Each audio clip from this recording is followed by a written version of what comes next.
So, African American artists were active and reflective during the civil rights movement of the 1960s and 70s, seeking to express individual and ethnic identity and lay claim to their place within the art world.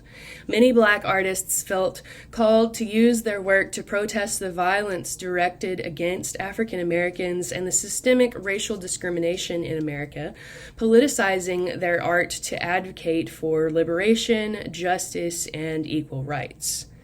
In 1963, a group of Negro artists from New York formed Spiral, a group dedicated to questioning and exploring art's formal relationship with the civil rights movement.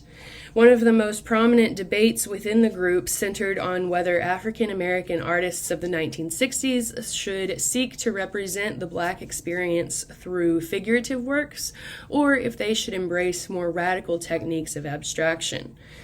One of the founding members of Spiral was Romare Bearden, and he sort of combines abstraction with figurative works.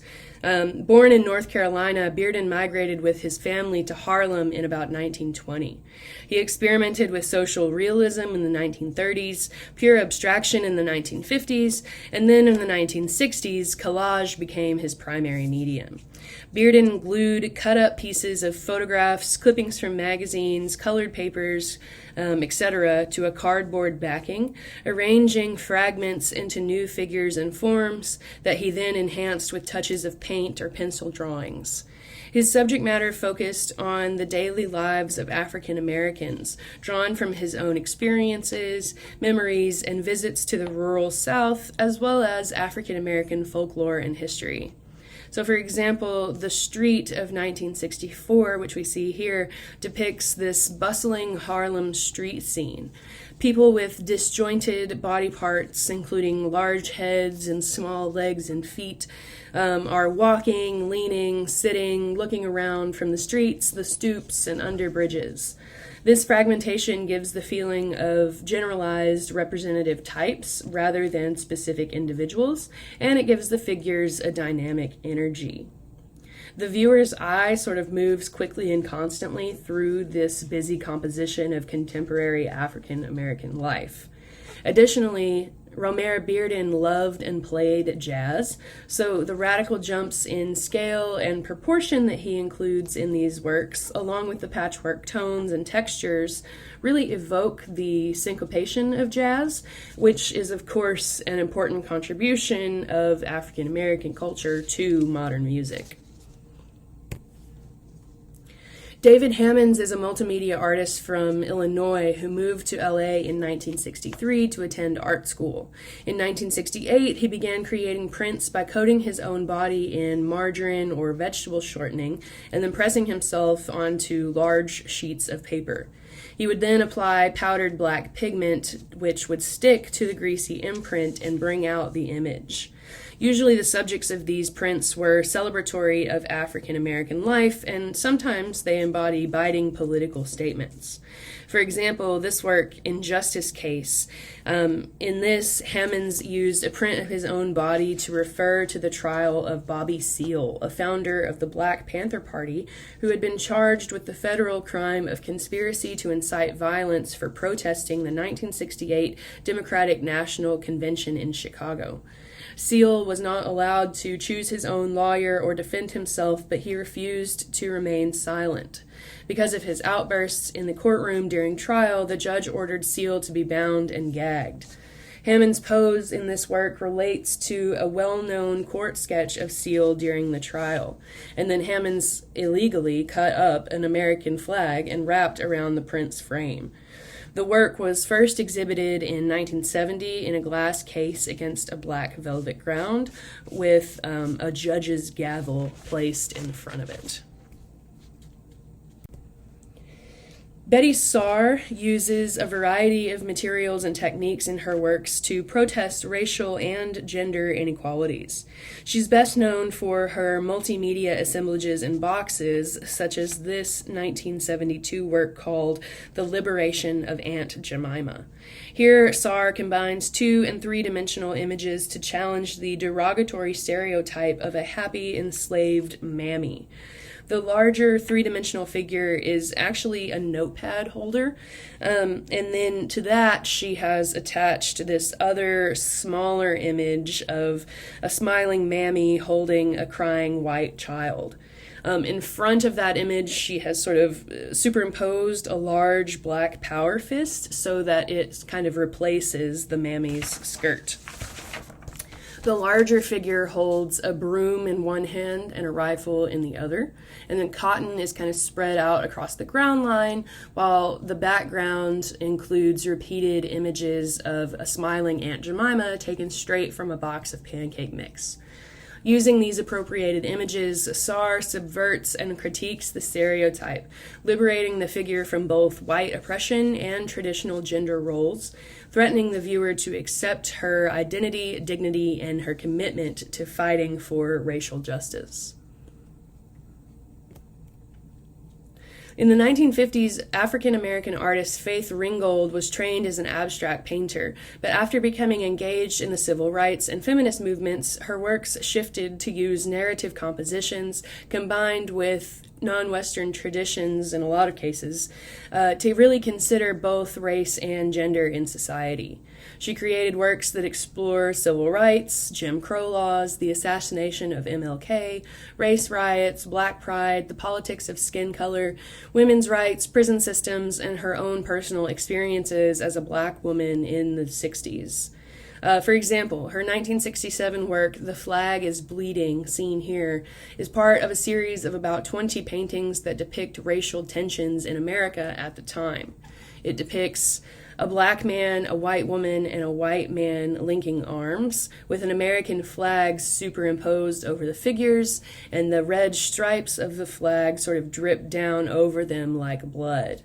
The black man, if you notice, holds a knife in one hand, and his other hand is held up to his heart, both pledging allegiance to the flag and covering this bleeding stab wound.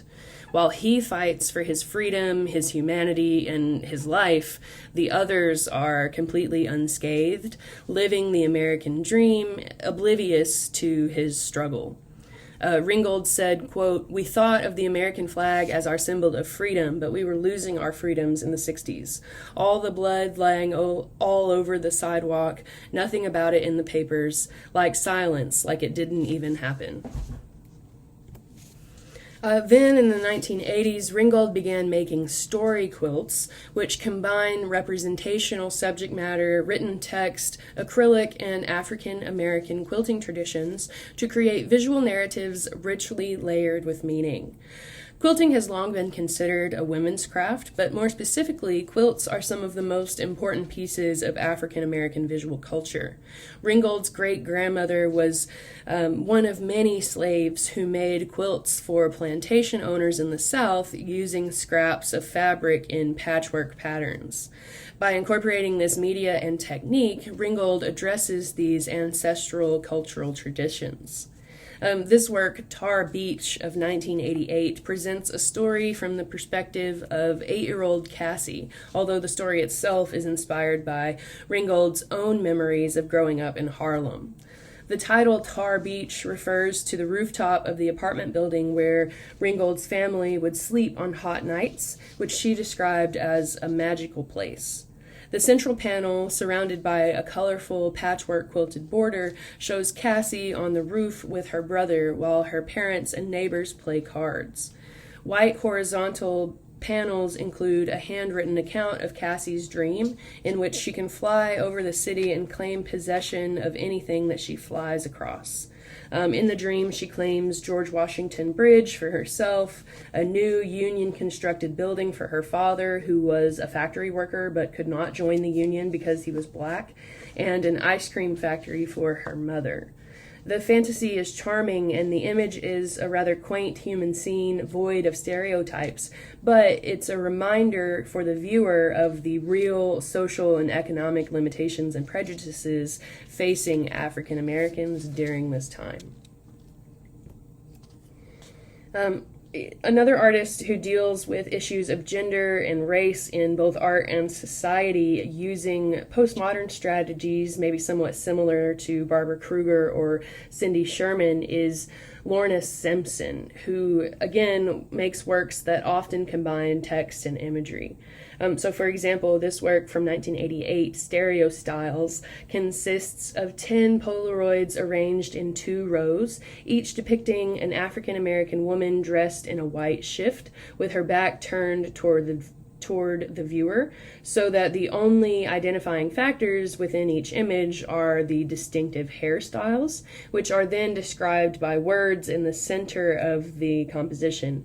The words include things like daring, boyish, magnetic, country fresh, and sweet, written in cursive.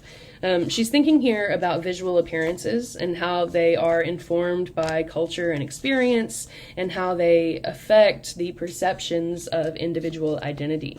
And more specifically, I think she's calling attention to how Black people, especially Black women, are often judged or ogled because of their hair. And she's really challenging the viewer to think critically about the ways in which we perceive others and the underlying reasons for those perceptions. African American conceptual and performance artist Adrienne Piper often directly confronts racism and racial passing in her works. Piper herself is rather light-skinned, and so throughout her life she's often encountered racist comments from white people who assume that she is also white. In the 1980s, she devised a performance called My Calling Card Number 1, reactive guerrilla performance for dinners and cocktail parties, in which she gives out a card to those who make racist remarks in public, really challenging people to take personal responsibility for their behaviors by making them feel a similar level of discomfort as their comment makes Piper and people of color feel.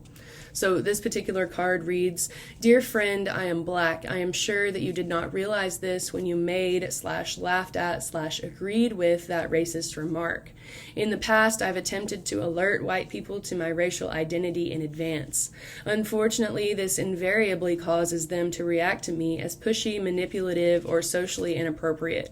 Therefore, my policy is to assume that white people do not make these remarks even when they believe there are no Black people present, and to distribute this card when they do.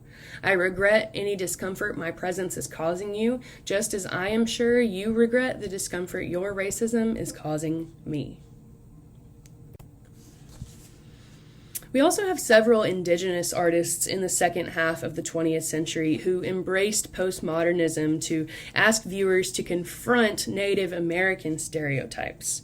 So, for example, James Luna was a Puyukichim, Ipai, and Mexican-American performance and multimedia artist and photographer who is best known for his works that challenge the ways in which conventional museum exhibitions depict Native Americans.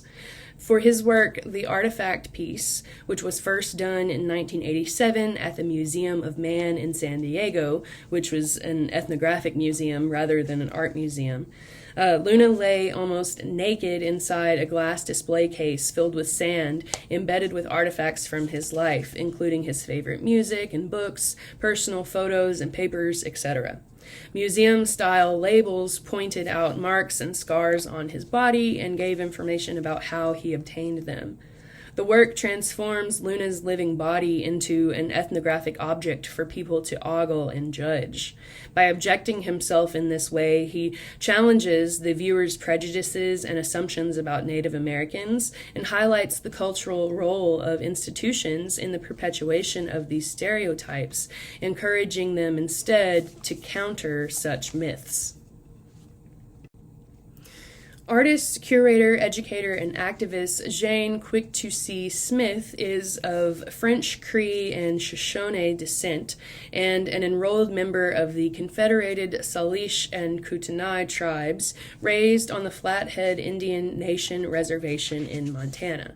She takes on a lot of issues in her artworks, including tribal and community affiliations, racial stereotypes, the environment, mass media, consumerism, and more. Her subject matter pulls from her Native identity to address the myths of her ancestors in the context of current issues that face Native Americans. Smith's artworks share her view of the world, offering her personal perspective as an artist, a Native American, and a woman. Her works create a dialogue between the art and its viewer and explore issues of Native identity as seen by both Native Americans and non-Native viewers. In response to the 500th anniversary of Christopher Columbus's landing and the beginning of the mistreatment of Native Americans, in 1992, Smith created Trade, Gifts for Trading Land with White People, a large mixed media work that illustrates historical and contemporary inequities between Native Americans and the United States government. The work references the role of trade goods in allegorical stories, like that of the acquisition of the island of Manhattan by Dutch colonists in 1626 from unnamed Native Americans in exchange for goods worth about 60 guilders, or roughly $24. Though more apocryphal than true, this story has become part of American folklore, suggesting that Native Americans had been lured off their land by inexpensive trade goods. The fundamental misunderstanding between the native and non-native worlds, especially the notion of private ownership of land, really underlies this work. Smith stated that if this work could speak, it might say, quote, "Why won't you consider trading the land we handed over to you for these silly trinkets that so honor us? Sound like a bad deal? Well, that's the deal you gave us." The work layers paint, images, and objects, suggesting layers of history and complexity. The canvas surface is collaged with newspaper articles about Native life, along with photos, comics, tobacco and gum wrappers, advertisements, etc., all featuring stereotypical depictions of Native Americans, mixed with photographs of deer, buffalo, and Native men in historic dress holding pipes with feathers in their hair. On the final layer, Smith painted a ghostly outline of an almost life-size canoe. Canoes were used by Native Americans as well as non-Native explorers and traders in the 18th, 19th, and even early 20th centuries to travel the waterways of North America. The canoe suggests the possibility of trade and cultural connections, though this empty canoe is stuck, unable to move. Above the canvas, Smith strung a clothesline from which she has dangled a variety of Native-themed toys and souvenirs, especially from sports teams with Native American mascots. The items include toy tomahawks, a child's headdress with brightly dyed feathers, red man chewing tobacco, a Washington Redskins cap and license plate, a Florida State Seminoles bumper sticker, a Cleveland Indian pennant and cap, and Atlanta Braves license plate, a beaded belt, a toy quiver with an arrow, and a plastic Indian doll. Smith offers these cheap goods in exchange for the lands that were lost, reversing the historic sale of land for trinkets. These items also serve as reminders of how Native life and culture has been commodified, transforming these Native cultural objects into cheap items sold without a true understanding of what the original meanings were. Now, building on these models of asserting identity that were set by feminist and civil rights artists, and then also fueled by the emotion and urgency brought about by the AIDS crisis, many artists in the late 20th century explored the topic of gender more broadly and considered its relationship to sexual identity and orientation. For example, I mentioned Robert Mapplethorpe just briefly when I was discussing the culture wars. Mapplethorpe was an American photographer known for his black and white portraits, fashion photography, and his more controversial graphic depictions of homoerotic or S&M based imagery, and his fascination with black nude male bodies. In many of his works, particularly his self-portraits, Mapplethorpe explored paradoxes and binary relationships, especially the distinction between male and female. He tends to favor technically perfect, minimal compositions that are elegantly lit and that are captured again in black and white. In this self-portrait from 1980, the artist is playing with different aspects of his gender identity and sexuality. His hair is curled and he wears makeup, traditionally sort of feminine attributes, but his bare torso is more traditionally male. Mapplethorpe raises questions about the assumptions that we make based on the ways that people look, and he emphasizes that gender is a construct, and not everyone fits within that conventional binary. Robert Mapplethorpe died in the late 1980s because of an AIDS-related illness. So in 1981, the first reports of a mysterious disease that was disproportionately affecting gay men began to emerge. Named AIDS, Acquired Immune Deficiency Syndrome, in 1983, the disease is caused by HIV, a blood-borne sexually transmitted virus that can live for years in the carrier's body and be unknowingly passed regardless of gender or sexual orientation.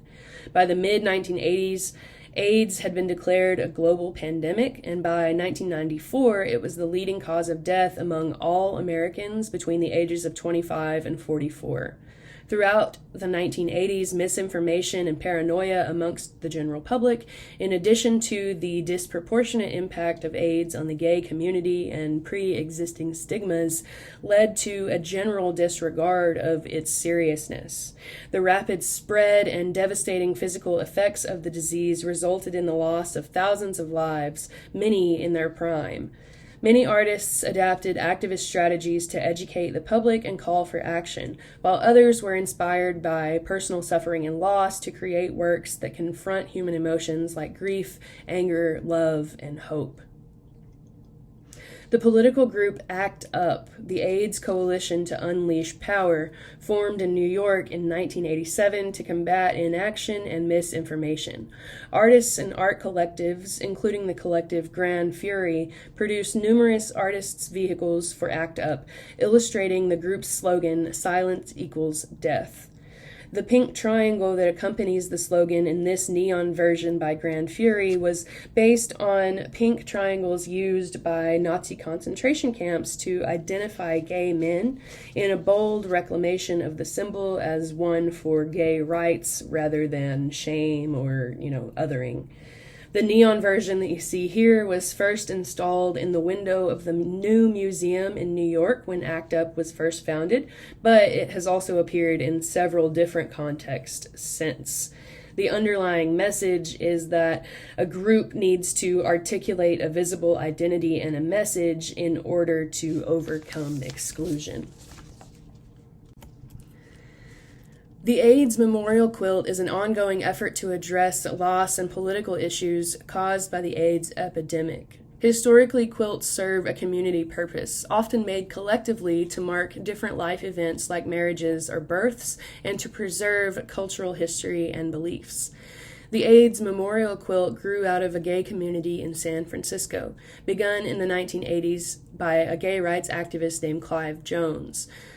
He built on these, quilting traditions to educate the public and create a lasting memorial for the hundreds of people who lost their lives. So here's kind of a detailed view of the AIDS Memorial Quilt. Each 3 by 6 foot panel is sewn by friends, families, and lovers to commemorate lost individuals. The panels are then organized into 12 by 12 foot blocks that can be exhibited individually or collectively.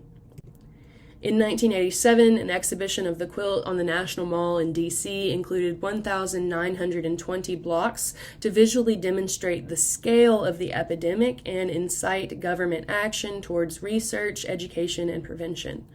Today, the AIDS Memorial Quilt includes more than about 50,000 panels in remembrance of more than 110,000 individuals, and it's still growing. Other artists were more inspired by personal suffering and loss, and they created works that confront human emotions like anger, grief, love, and hope more directly. Felix Gonzalez Torres demonstrates a minimalist interest in sparsity, geometry, repetition, and mass production, combined with deeply personal meaning in works that offer profound statements on human mortality and loss. In 1990, the artist's longtime partner Ross Laycock was dying of AIDS. Gonzalez Torres's untitled Lover Boy on the left here consists of a stack of pale blue papers that were, stacked on the gallery floor with instructions for visitors to take a sheet with them as they pass through. As they do this, the stack diminishes in height and serves as an allegory for the slow disappearance of Ross's body as the disease progresses. Similarly, the work on the right, untitled Portrait of Ross in L.A. from 1991, consisted of a 175-pound pile of individually wrapped candies, again with instructions for viewers to take a piece of candy from the pile as they move through the space.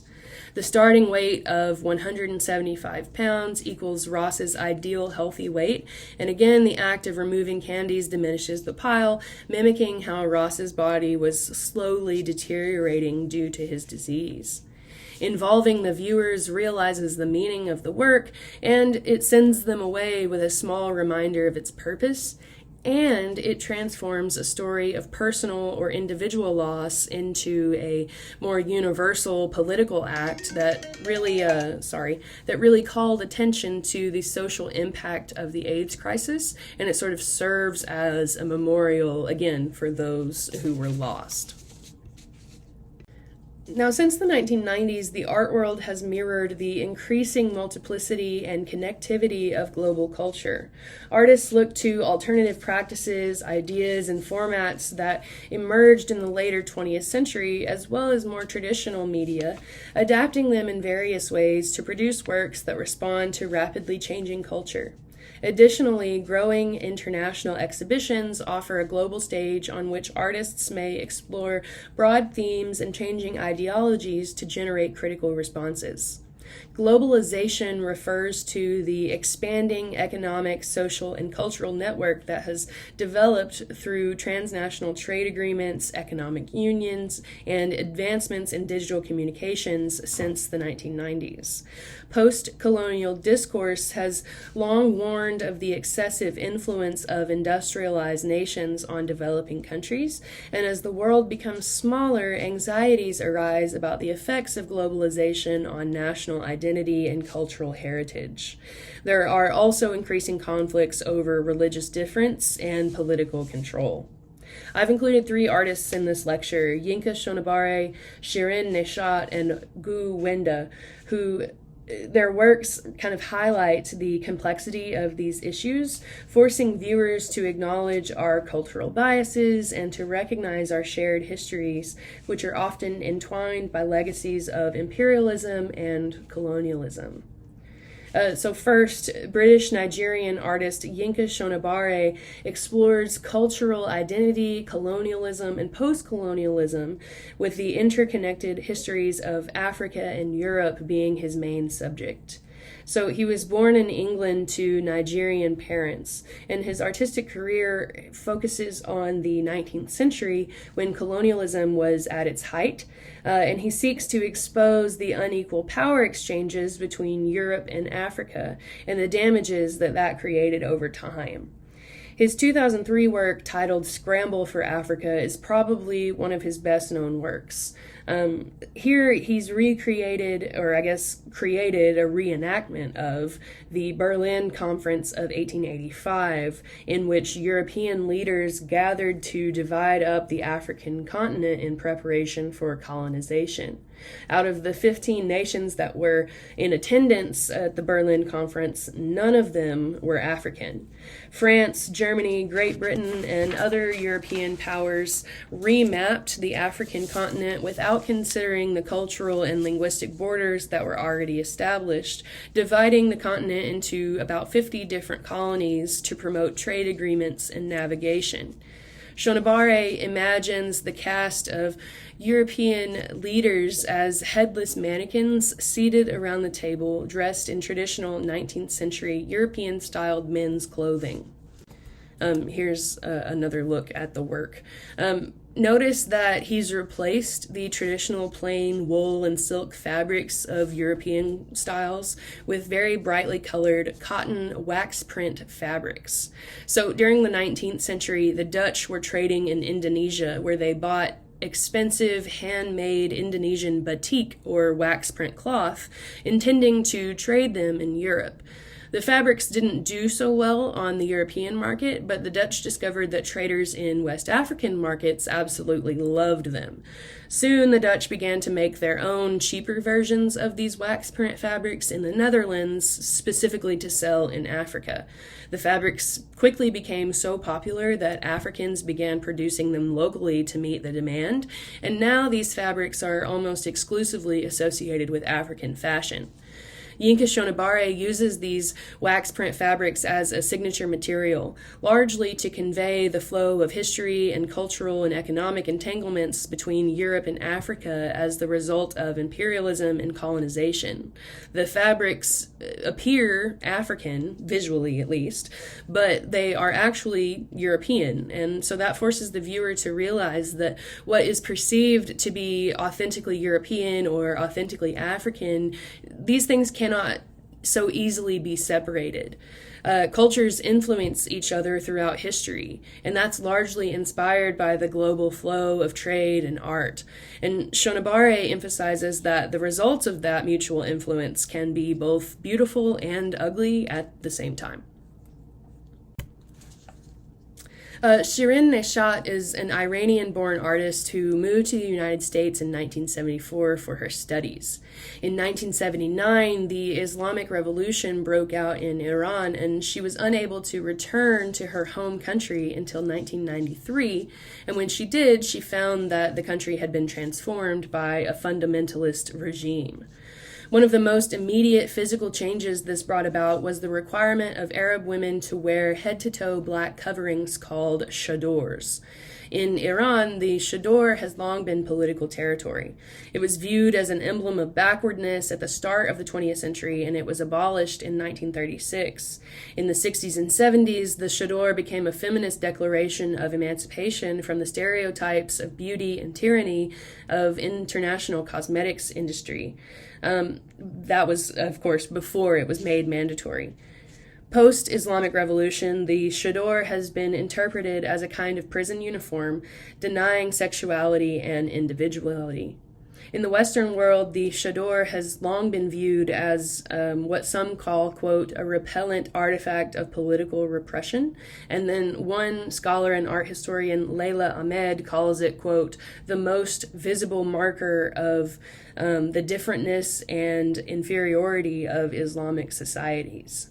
So in response to the sort of changes of the Islamic Revolution, specifically the requirement of women to wear the chador, Shirin Neshat began creating poetic photos and films that kind of explore the complicated realities of gender, religion, and cultural difference. In her 1994 to 97 series titled Women of Allah, Neshat exposes Western stereotypes of Muslim women, claiming their identities are more varied and complex than what is usually assumed. So in this photograph, Rebellious Silence, the artist has dressed herself in a traditional chador, leaving only her face partially exposed. She's then written in traditional Farsi calligraphy militant feminist poetry. A rifle barrel vertically bisects the composition and the woman's figure. The veil, the calligraphy, and the gun all sort of separate us from the woman, and they kind of protect her, but they also show just how little we understand about her. She looks out at the viewer, kind of meeting our gaze directly, challenging beliefs about submissive Muslim women and simultaneously underscoring fears of the fundamentalist Islamic militarism or the fundamentalist regime. Here are a few other images from Neshat's Women of Allah series, again using Iranian feminist poetry and traditional Farsi calligraphy. Now, these images were produced for Western audiences, and they really confront national prejudices and raise questions about the role of women in a post-revolutionary Iran. Lastly, we have a Chinese artist, Gu Wenda, who studied traditional Chinese ink painting at China's National Academy of Fine Arts before immigrating to the United States in 1987. In 1992, he began an ongoing project, the United Nations series, which now has more than 20 monuments, that he calls them, that highlight the histories and traditions of particular countries while simultaneously emphasizing global culture. The artist constructs the large-scale installations in this series using semi-transparent screens or scrolls of human hair that he has collected from barbershops and hairdressers around the world. So here are a few details. The hair is kind of woven into textiles with lace-like patterns and sort of pseudo characters that are based on Chinese, English, Hindi, and Arabic languages. This kind of appears like readable text, but it's actually completely made up and totally illegible. The artist says that his point is that in a global society, our understanding of one another is often fragmented, misunderstood, or incorrect. So he's sort of emphasizing the language barrier between different cultures. So this is one of the monuments in the United Nations series. This one's called China Monument, Temple of Heaven. And so in this, as well as several others, several of these other monuments, the artist is kind of referencing traditional East Asian art forms like hanging scrolls and using these hanging and draping panels of hair textile to create the installation space. So the draped curtains were made from hair collected in China, New York's Chinatown, and other American cities. They sort of enclose this space around a meditation area in which video monitors in chairs project images of clouds and sky, while music of ancient Chinese bells plays in the background. Here's another of these monuments. This one's from 1999, and it's called United Nations, Babel of the Millennium. It includes more than 100 roughly 75-foot-long textile panels made from hair collected in 325 shops across 18 different countries. With these works, Gu Wenda is exploring ideas of communication and globalization and the universal qualities like hair that tie us together, while acknowledging that language is a cultural barrier, ultimately challenging viewers to try and understand each other's lives and cultures and experiences beyond language.